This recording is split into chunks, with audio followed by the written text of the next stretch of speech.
Ladies and gentlemen, good morning. I just wanted to do a quick video regarding the reading of polling. This is just a little thing that I promised, and it is mostly my methodology. So what I have is three flowcharts for you, and I debated with myself internally whether I should make a fourth one. But then I figure out the fourth one is basically combining the three of them together, and it makes it incomprehensible. So I just leave them separate like this. Um, so there are three major parameters that we look at. So the sample type, sample size, and the time until the election. And then we split them up into three buckets. So either it's a bad poll, so you need to ignore it.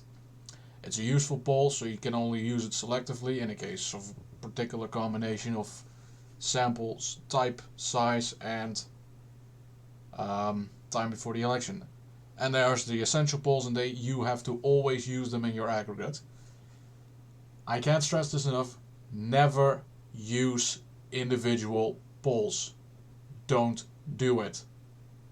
You're wrong. You will be wrong in the election prediction market, and you will make yourself look like an absolute fool. So don't do it. First parameter, sample type. You can look at RCP, you can look at 538. Any single polling aggregate of any single polling agency will put their sample type in their poll somewhere. If they don't do it, then they need to shut up. So the first one is adults only, and you'll see this very commonly with approval polling, namely in senators or presidents or party approval.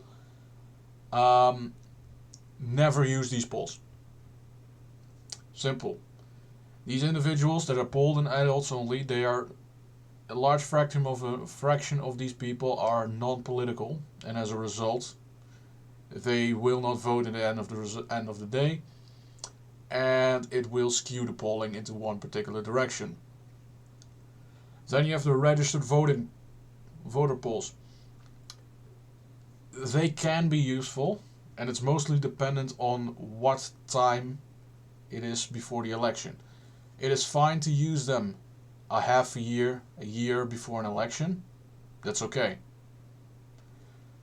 However, if you use registered polling 2 days before an election, you're skewing the results.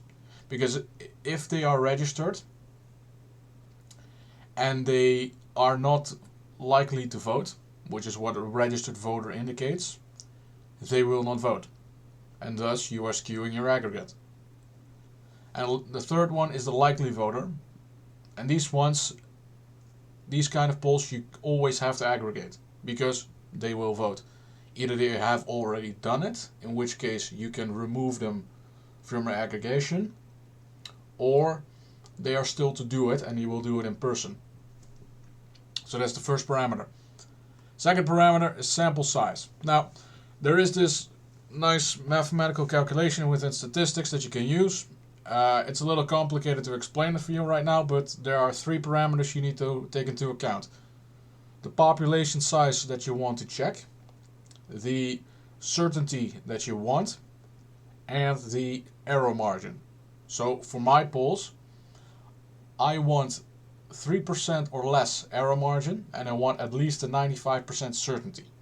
And because of this, the bare minimum that I need is 1,000 people. Now, you can use these kind of things for every single state, and it doesn't particularly matter, because if I use the population of Wyoming, I get 1,067 minimum sample size, and if I use California, which has 39.9 million, I get 1,068.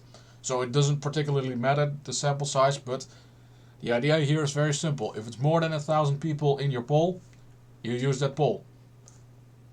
Be aware that you have to combine it with the previous sample type. So if it's more than 1,000 adults only, ignore it. If it's more than 1,000 likely voters, you use it. Anything else can be up to your discretion. Then you have between 500 and 1,000 voters. Again, you combine it with the previous sample type. If it's adults only, you ignore it. If it's registered voters, you can use it. If it's likely voters, you can choose to use it, depending on the time that the election is. So that will be the next one. If it's less than 500 in your sample, ignore. It is not okay to use this kind of thing. You have an election, for an example, in Pennsylvania, and this is a poll that I saw today, where they said Josh Shapiro. No, I think it was a New York poll where it said Kathy Hochul was ahead by 20 points over Lee Zeldin. And then it is a 350 registered voter poll. What the fuck are you doing? You have a state with more than 20 million people and you poll 300? Know for a full fact, in New York there will be more than 12 million voters. So I expect at least a poll with 1,200 people in there. If you don't do it, shut the fuck up. Your entire polling agency will be blacklisted on my behalf. So I'm glad that Real Clear, next cycle, they're going to introduce this polling accountability project, where they simply put pollsters in buckets, whether these are reliable pollsters, whether they are unreliable pollsters, and just leave them out of the aggregate. It is necessary, it is required. We cannot have any irreliable polling anymore. Otherwise you get the same kind of bullshit in 2020, where Biden was supposed to win Ohio by 1 point and Donald Trump ends up winning by nearly 10. That kind of polling errors, they are unacceptable. They weren't acceptable in 1960 with Kennedy versus Nixon.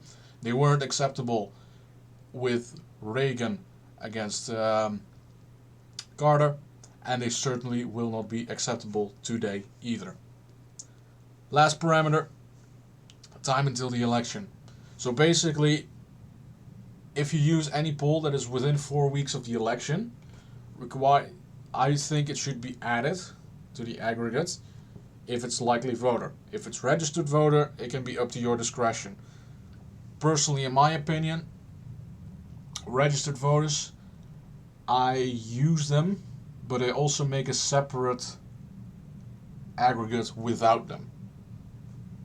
So I have two aggregates instead. So one is with all the eligible polling and one is with only the top class or the essential polls. If it's more than 4 weeks till the election, so between 4 and 12 or more than 12 weeks, you can use it. You can leave it out if you want. Doesn't particularly matter. Now, so at this particular point in time, I recommend, if you want to make a quick last minute aggregate, use likely voters. That is important. With a sample more than 1,000. Those are the essentials. You can make the best prediction with only using those. Now, furthermore, what I also do, and as I see, I will pull up that image as well. I have it here. No, I'm not supposed to do that. So I have this one. This is a quick aggregate that I made over the past 10 midterm election or federal elections. So it's the congressional election of 2002 up until 2020, and I just decided what is the aggregate final polling in comparison to what the actual result is. So we have column B and column C. This is the final polling. So for 2002 it was Republicans had a lead by 1.7 points. The end result, however, had them up by 4.6. So that's 3% underestimation on behalf of the Republicans. So this kind of stuff, I calculated the aggregate deviation, and it shows that Republicans are underestimated on average by 1.1 point. Now, you can choose to use that as a compensation for all polling. I wouldn't recommend it because this is a national environment in comparison to a state by state, or some cases district by district. So sometimes you have a state that is more Democrat leaning, so you will overestimate Republican support by doing this. However, if you do it on a case of a presidential level, I think it's fine to use this. So I will, for the 2024 presidential election, I will use it.